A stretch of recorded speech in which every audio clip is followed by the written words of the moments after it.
Let's start from the beginning. My mother found out about her pregnancy at a bad time. She didn't plan to have a child at such a young age, especially since she hadn't finished high school yet. My dad is 4 years older than her. He already lived alone in one of the apartments in San Myshuno. He knew it was a difficult situation, but he didn't want to show it. Instead, he started supporting her. He said they would manage somehow. With his support, my mother began to change her attitude and became more and more happy every day.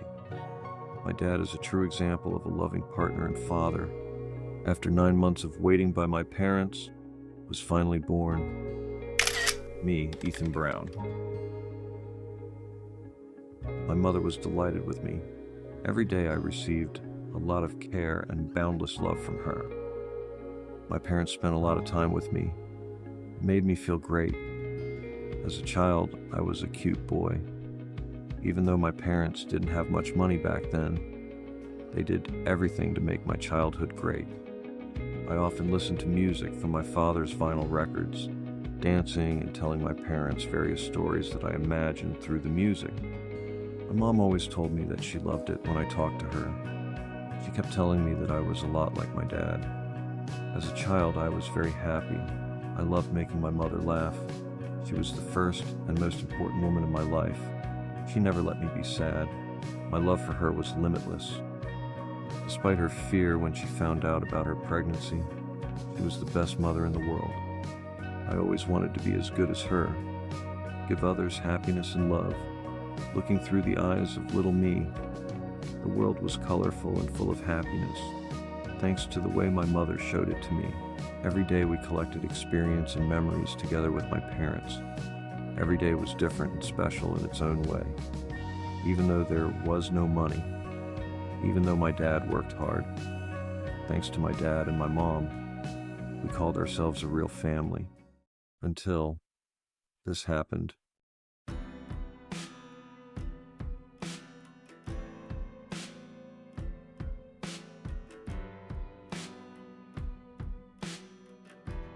One evening, while I was already asleep, my mother found out that she was pregnant with her second child. She was scared, but my dad, as usual, controlled his emotions and immediately became happy. He assured her that they had already been through it once, and they would be able to handle it again. My dad got a new job at Willow Creek. For some time he commuted there every day, but he managed to take out a loan and buy a house there. This move was a new beginning for them. They were very happy that they could finally give our family the house they had dreamed of for a long time. Thanks to the earnings from my dad's new job, they were sure they could handle the loan and raise me and my unborn sister. Our new house looked completely different from the old apartment. It was big. I finally had my own room, and my mother had her dream large kitchen. There was also a spacious living room for my dad, where he could watch football matches. He has been a huge football fan for as long as I can remember. My mother, of course, did not forget about our family photos. She always said it was the best family souvenir. For my parents, it was a dream come true, but for me, it was not a happy time. I started withdrawing into myself and much preferred staying alone in my room. Even though I had everything I needed, I felt that something was missing. I began a period of rebellion and argued more and more, was rude, and had no gratitude towards my parents. Now when I think about it, I feel very bad because I know that they did everything for me so that I could have a better life. My dad tried to control it, so he often argued with me and often punished me for my bad behavior. My mother was very upset about it, and at the time she was in an advanced stage of pregnancy, which could have had a negative impact on the baby.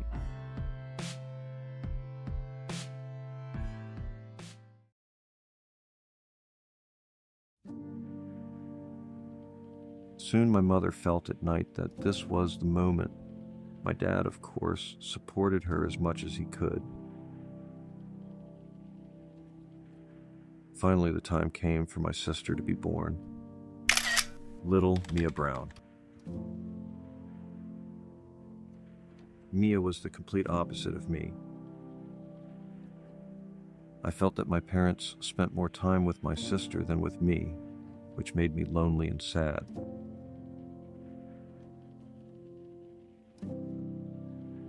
My parents saw that I was different than I used to be. My dad, wanting me to feel better, watched matches and sports channels on TV with me. This became our tradition while my mother cooked.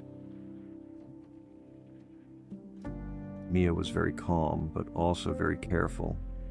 She was a small and quiet angel. She often played with dolls that she had from our cousins. My parents often watched her while she played. They were happy that they had started a happy family. At least that's what they thought. They always supported each other, even in the worst moments. They were inseparable, which made many people say that it was a relationship worth emulating.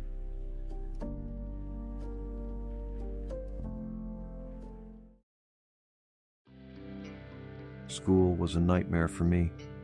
I hated studying, which is why I had problems with grades at school since I was a child. I had no friends because I thought the other kids at school would never understand me. Those who had siblings usually got along well with each other. I was jealous, which made me unable to enjoy my siblings. I didn't talk to anyone. I didn't feel the need to meet someone who would never understand me. Although one day, I noticed a new kid in our school. I'd never seen him before, but I felt he was different from the others. It was obvious that he was not an easy person. He often slept during classes, did not listen to teachers, and caused problems.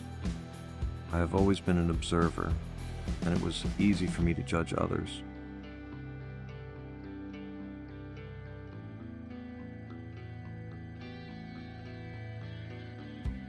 After school, I often went to sit on the school football field because I usually didn't feel like going home. Then this kid noticed me and came towards me. That's how I met Logan White. On that day, I started to believe that I could have someone close to me. Logan and I got along great and had a lot of fun together. It was a new experience for me, having someone with whom I could talk, spend time, and not feel lonely like before.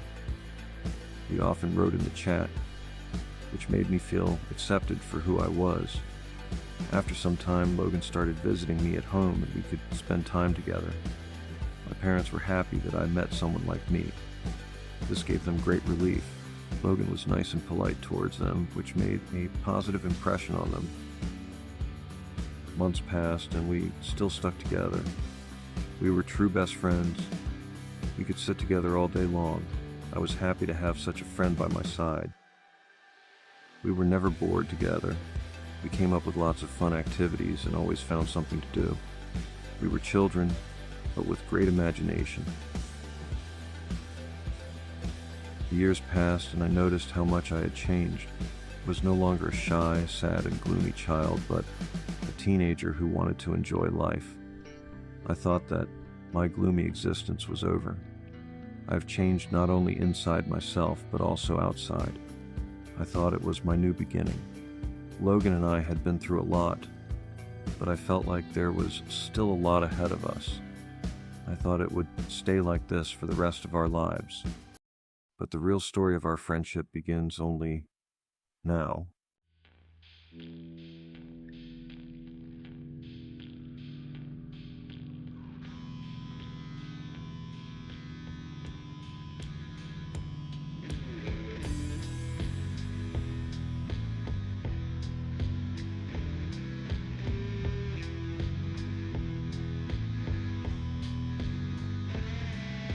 We started spending our time differently. We went to bars and clubs. We wanted to be typical bad boys. We got piercings and tattoos, thinking that without them we would be expressionless. That was our total vibe back then. Our peers did something completely different. We had different goals. We wanted to be better. Honestly, I don't know what was on our minds back then, but I guess it was just our teenage years that we wanted to spend in a way that we would remember for the rest of our lives. I came home drunk more and more often, which my mother didn't like. Usually when I came in, I found her furious. After some time, I realized that she was just worried about me. I thought it was normal. Back then, I was sure that every teenager spent their time like this. Just partied a lot with Logan. I wanted to enjoy life and go crazy, my own way.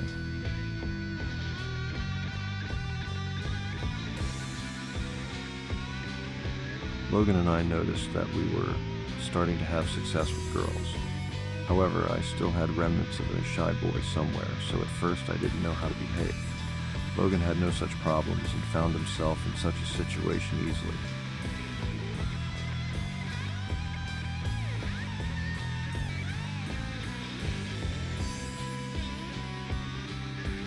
Despite my shyness, I started dating with Emily. She was my first love. I don't think we were totally compatible, but I was still in love with her.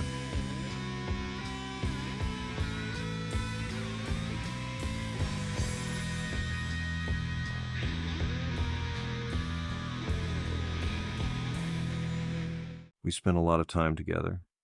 Then my relationship with Logan deteriorated a bit. I felt like there was something wrong between me and Logan. He didn't talk to me like he used to. I think it was because I spent more time with Emily. That day, I had no contact with Emily. This worried me because we usually spent the whole day exchanging messages or talking. I felt something was wrong. Emily knew Logan. After all, he was my best friend. I thought he was happy that I had someone close to me. At least that's what I thought. Logan was something of a typical heartbreaker. I knew him well. After so many years we spent together, I can say that we knew each other inside and out.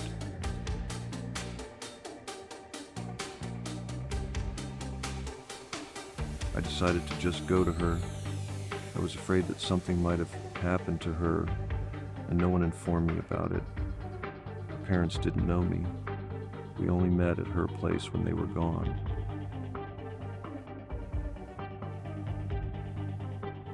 The whole way I was wondering if she was okay, is she safe? I had only worst-case scenarios in my head.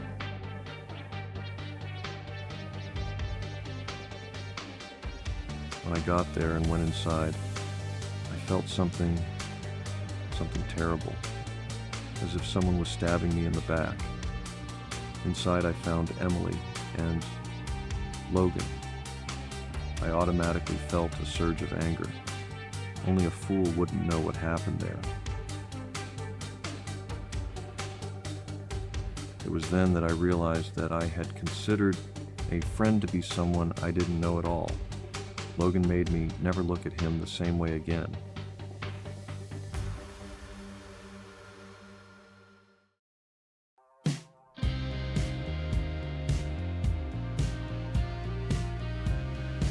After some time, my parents decided to move somewhere else. My dad started earning very well, so he built a new house in Windenburg. Several years have passed since the situation with Emily and Logan. To this day, Logan is trying to fuck up my life, even though I don't know what the reason is. I may never know. Now I have to get back on my feet. I'm finally going to be a dad. After all, my life is still a roller coaster. I'm sure the Logan thing is still not over. Now it's time to take care of what I broke. But you already know the rest of my story.